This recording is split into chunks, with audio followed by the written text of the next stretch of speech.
అందరికీ నమస్కారం. ఆధ్యాత్మిక ప్రయాణం గురించి మాట్లాడినప్పుడు మనకు సాధారణంగా రెండు దారులు కనిపిస్తాయి. ఒకటి పూర్తిగా మనసుకి సంబంధించింది, ఇంకొకటి హృదయానికి సంబంధించింది. మరి ఈ రెండు దారులు వేర్వేరైనా అవి చేరే గమ్యం ఒకటేనట. అదెలాగో ఈరోజు మనం వివరంగా చూద్దాం. అసలు దైవాన్ని చేరుకోవడానికి ఒకే దారి ఉంటే సరిపోతుంది కదా.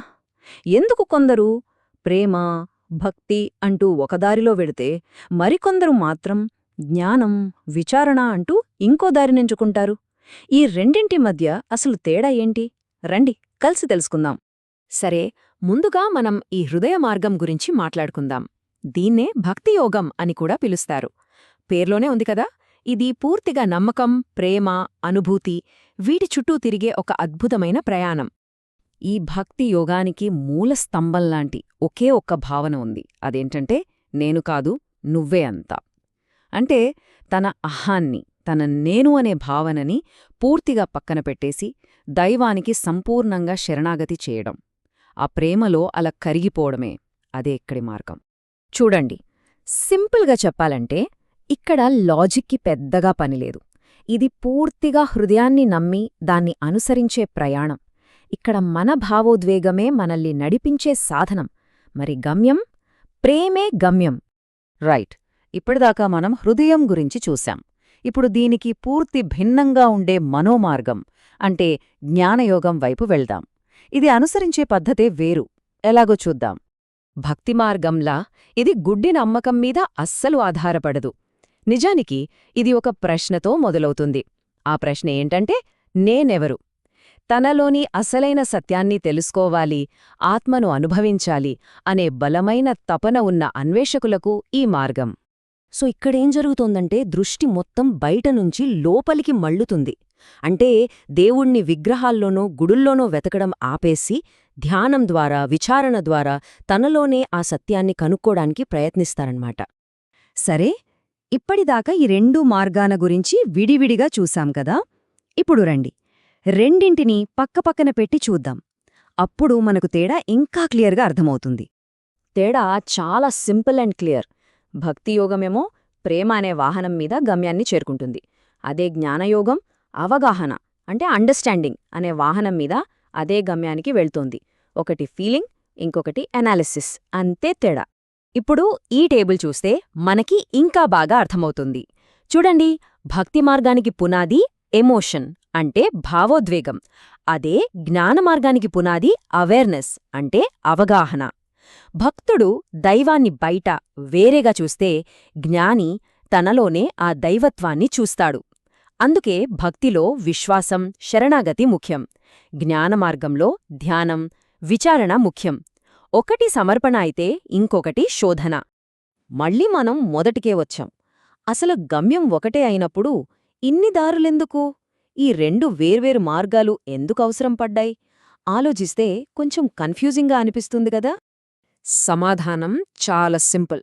అది మనందరి స్వభావంలోనే ఉంది. ఎందుకంటే మనలో ప్రతి ఒక్కరూ ఒక్కో రకం. మన వేలిముద్రల్లాగే మన స్వభావాలు కూడా వేర్వేరు. కాబట్టి మన ప్రయాణాలు కూడా ఒకేలా ఎలా ఉంటాయి? ఉండవు. అందుకే ప్రతి ఒక్కరి తత్వానికి సరిపోయేలా ఒక మార్గం ఉంటుంది. ఇంకా సింపుల్గా చెప్పాలంటే కొందరుంటారు, వాళ్ళు చాలా ఎమోషనల్. ప్రేమ, ఆప్యాయతలే వాళ్ల ప్రపంచం. అలాంటి వాళ్ళు సహజంగానే భక్తి మార్గం వైపు ఆకర్షితులవుతారు. అలాగే మరికొందరుంటారు, వాళ్ళు ప్రతిదాన్ని లాజికల్గా విశ్లేషించి ఆలోచిస్తారు. అలాంటి వాళ్లకి జ్ఞానమార్గం సరిగ్గా సరిపోతుంది. సో ఈ మార్గాలు వేర్వేరుగా కనిపిస్తున్నాయే గాని వాటి మధ్య ఎలాంటి పోటీ లేదు. నిజం చెప్పాలంటే ఇవి ఒకే పర్వతాన్ని ఎక్కడానికి ఉన్న రెండు వేర్వేరు దారులాంటివి. దారి ఏదైనా సరే చేరేది ఆ శిఖరానికే కదా. ఇక్కడ కూడా అంతే. ఈ అద్భుతమైన విషయాన్ని సాక్షాత్తూ భగవద్గీత కూడా స్పష్టం చేసింది.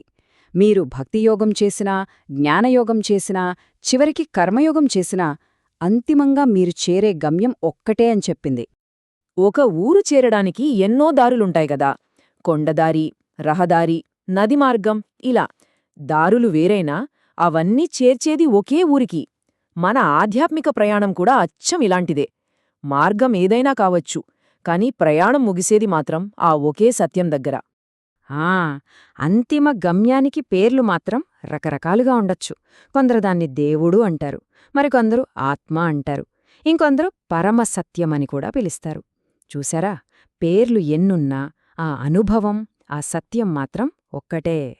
సరే, ఇంత దూరం వచ్చాక మనకొక ప్రశ్న వస్తుంది. ఈ మొత్తం విశ్లేషణ నుండి మనం నేర్చుకోవాల్సిన అసలు విషయం ఏంటి? ఇది మన జీవితానికి ఎలా ఉపయోగపడుతుంది? మనం గుర్తుంచుకోవాల్సిన అతి ముఖ్యమైన పాఠమొకటుంది. అదేంటంటే, మన ప్రయాణాన్ని వేరే వాళ్ల ప్రయాణంతో పోల్చుకోకూడదు.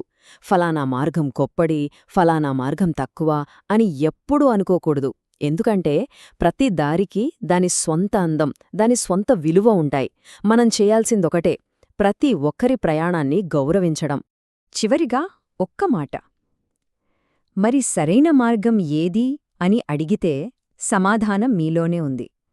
మీ స్వభావానికి ఏది సహజంగా అనిపిస్తోందో, ఏది మిమ్మల్ని పిలుస్తున్నట్టు అనిపిస్తుందో అదే మీ మార్గం.